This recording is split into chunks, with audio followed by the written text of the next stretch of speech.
thought I knew what life was. Not in the grand, philosophical sense, more like in the quiet, everyday way. You know, the kind of life where you wake up at the same time every morning, make coffee the same way, check your phone while half awake, and start the day without really thinking about it. I had a job that paid well enough, a house that was too big for just me and my wife, 2 kids who were now grown and living their own lives, and a marriage that had settled into something predictable. Not bad, not good, just steady. We didn't argue much anymore, but we also didn't talk much. Conversations revolved around chores, schedules, and the occasional, "Did you see that show?" It wasn't unhappy, it just was. Back then, I didn't think about desire. Not really. The word felt like something from another life. When I was younger, desire burned bright, for success, for love, for adventure. But over the years, it had dimmed, like a candle left too long in a draft. I told myself that's how life worked. That passion faded, that comfort replaced longing, that this was just growing up. I wore routine like a second skin. I knew exactly what each day would bring. Wake up, get dressed, kiss my wife goodbye, a quick peck on the cheek. Go to work, come home, watch TV, go to bed, repeat. And honestly, I didn't mind it, or at least, I thought I didn't. There were moments though, fleeting ones, when something stirred. Maybe I'd catch a song on the radio and feel a strange ache in my chest. Or see an old photo of us laughing in some faraway place, and wonder when we stopped doing that. Those moments passed quickly. I'd brush them off as nostalgia, or stress, or maybe even boredom. Nothing serious, just life. Desire, if it existed at all, had become a whisper beneath the noise. I didn't miss it because I didn't realize it was gone. I thought I was whole, happy, even. Sure, there were things I wished were different, a little more excitement, a little more connection, but nothing worth changing. And then, she came along. Not in a dramatic, movie-like entrance. No thunderclap, no warning. Just, a presence, a voice, a glance, something small, almost unnoticed at first. But it landed differently than most things did. Like a stone skipping across still water. It didn't hit me right away. Not the way lightning strikes. More like the slow build of warmth after stepping into the sun. I didn't understand what it meant at the time. I just knew that for the first time in a long while, I felt something stir again. And I didn't know whether to be afraid, or grateful. There was nothing extraordinary about the way we met. No grand moment, no dramatic twist of fate, just life unfolding like it always did. I was at a weekend workshop for work, something mandatory but forgettable. She was there too, not as a colleague, but as someone brought in to lead part of the session. I don't even remember what she said first. Just that when she spoke, I listened. She had this energy about her, not loud or flashy, but undeniable.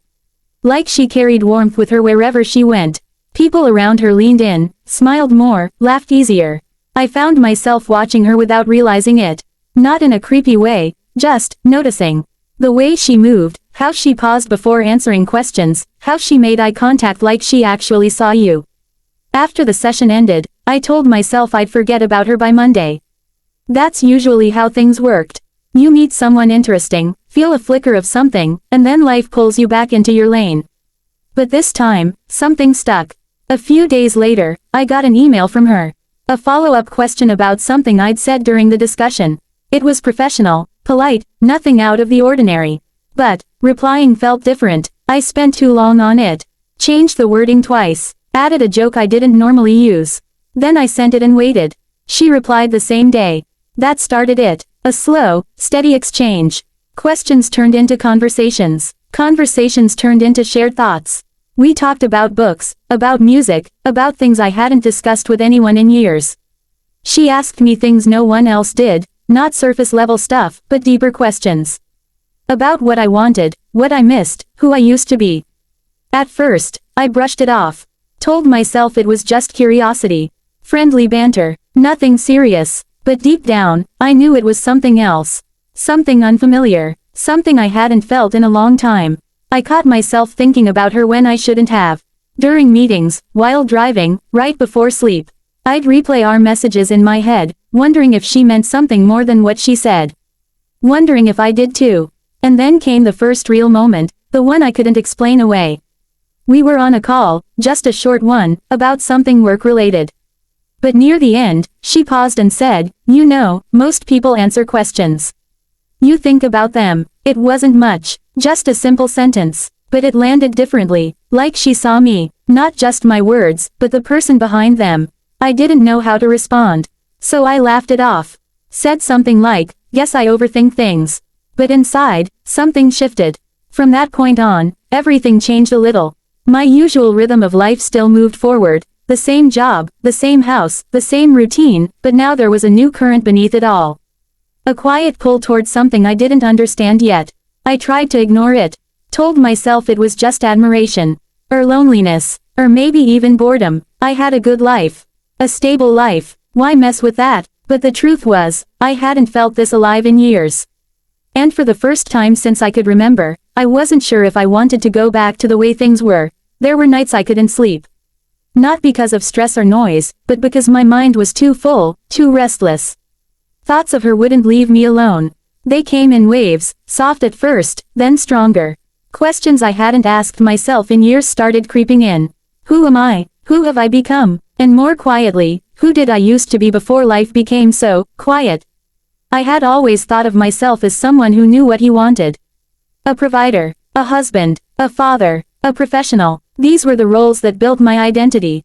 But somewhere along the way, those titles stopped feeling like parts of me and started feeling like walls.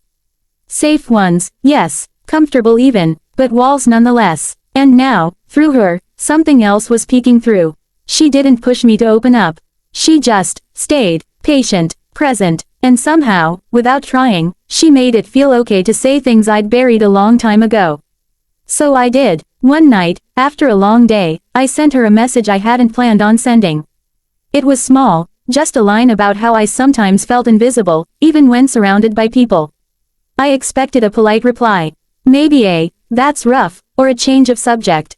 Instead, she wrote back with something real.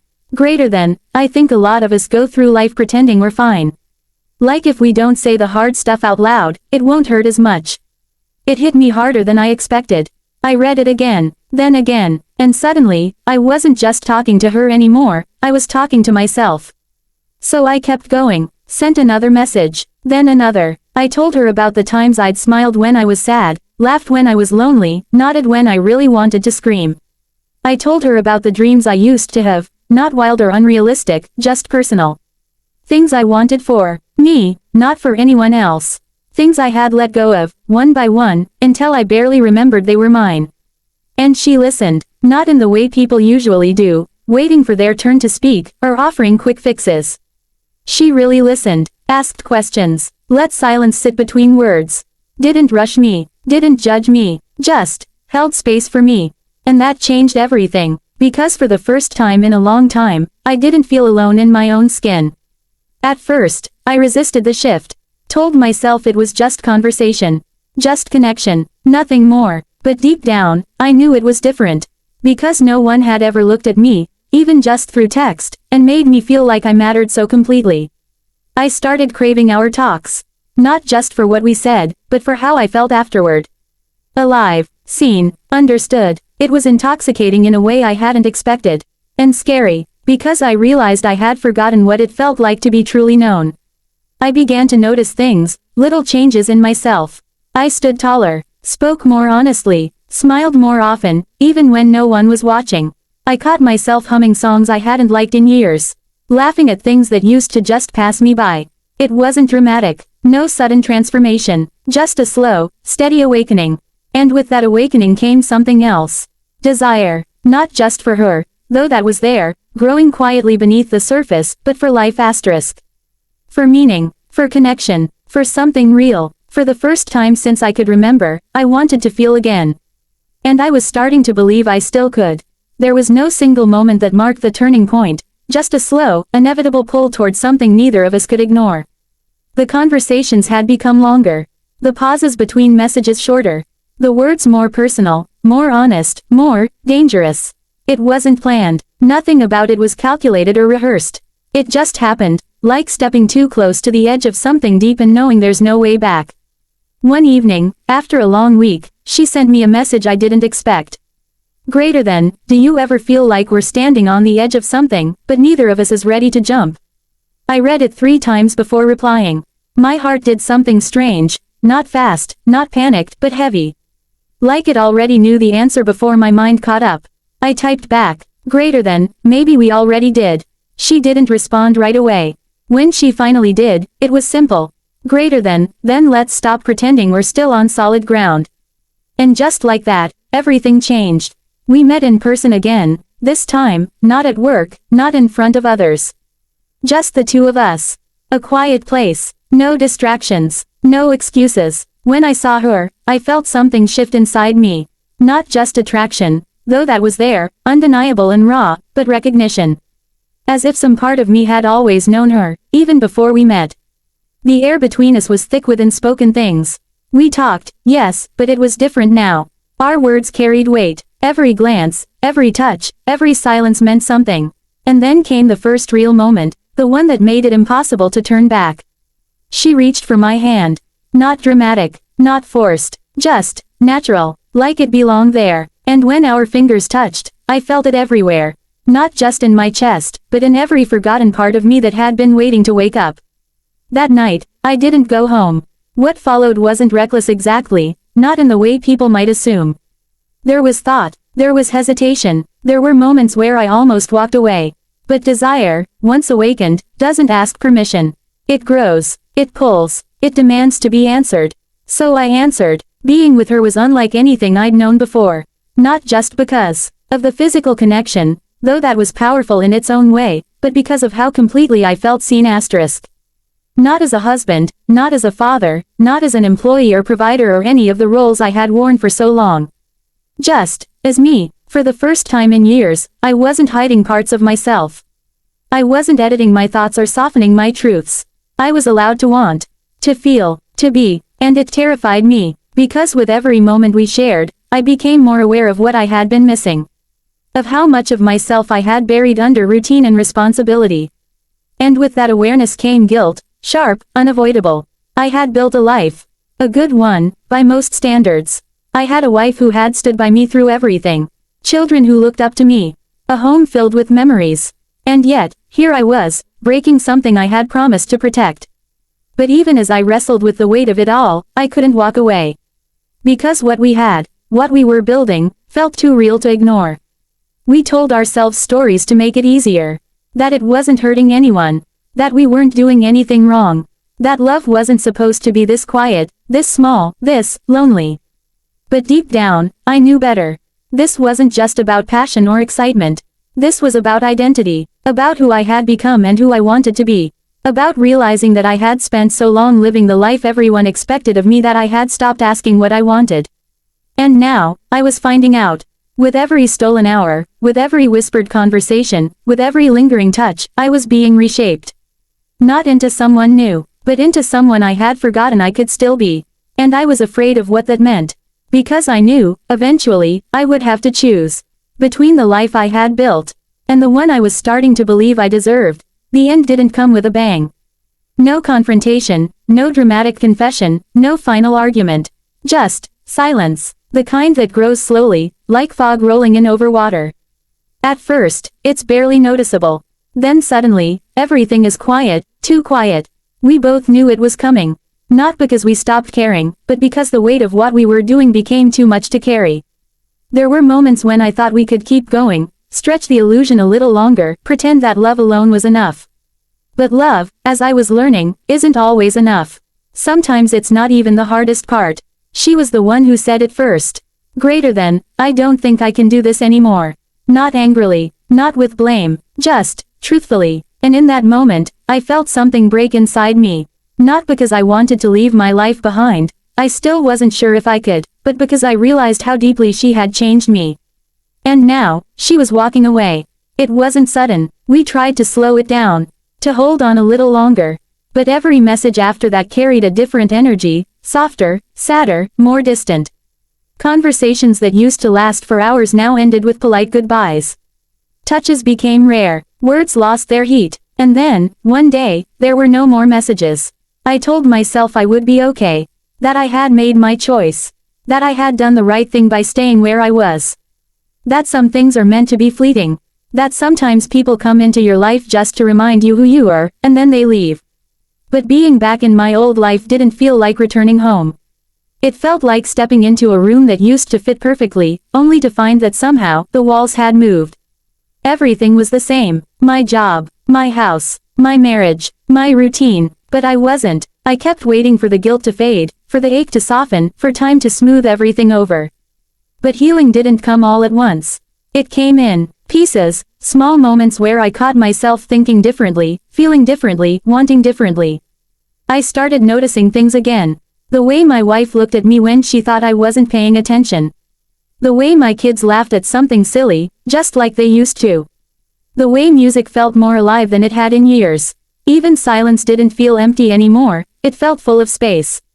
Space for change, for growth, for honesty. I missed her. Of course I did. I missed the way she made me feel seen. The way she asked questions no one else did. The way she made me believe I was allowed to want more from life, even if I didn't know exactly what that meant yet. But I also understood why it couldn't last. Because desire, real, deep, honest desire, doesn't just show up to give you something new. It shows up to remind you of what you already have inside you. And sometimes, once you remember, the person who helped you see it has to go. So she left, and in her place, something else stayed behind. Me, the version of me I had forgotten existed. The version that still knew how to feel. That version didn't vanish when she walked away. He stayed, quiet at first, then louder, more present, more sure, and slowly, I began to live differently. Not perfectly, not without regret or fear or confusion, but differently, more honestly, more awake, and for the first time in a long time, more alive. Time passed, not in a rush, not in slow motion, just, steadily. Days turned into weeks, weeks into months. The world kept moving, and so did I. Not forward in the way people talk about progress, not with some dramatic transformation or sudden clarity, but in small, quiet ways that only someone paying attention would notice. I started listening more, to myself, to the people around me. I stopped pretending that silence meant peace. I learned that sometimes, the things we avoid are the very things we need to face. I didn't leave my marriage.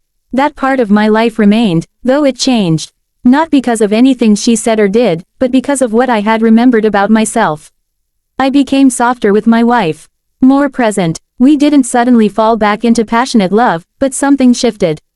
We talked again, really talked, about our lives, our regrets, our hopes, even the ones we weren't sure how to reach. And maybe that's all a marriage needs sometimes, not fireworks, not grand gestures, but the willingness to be honest, even when it's hard. My kids noticed too. They said I seemed lighter, happier, I laughed more, I cried more, I let myself feel things without rushing to fix them. There were still moments when I missed her, sharp, sudden pangs of longing that caught me off guard. A song on the radio, a phrase someone used, a certain kind of light through a window. But those moments didn't hurt the way they used to. They reminded me instead of what I had learned. That desire isn't just about another person. It's about wanting to live fully, to feel deeply, to be seen, truly seen, even if only by yourself. She didn't give me something new. She helped me remember something I had forgotten. That I was still capable of change, of growth, of passion, of honesty, of being human, and maybe that's the most powerful thing anyone can offer you. Not forever, not promises, not guarantees, but the courage to look at your life and say, this is mine. And I want to live it. So now, here I am. 49 when it all began. Older now, wiser, maybe, still figuring things out, still making mistakes, but no longer afraid to feel them. Because I finally understand what desire really is. It's not just wanting someone else. It's wanting to be seen asterisk. To be known, to be real, and once you've felt that, even for a little while, you can never go back to pretending.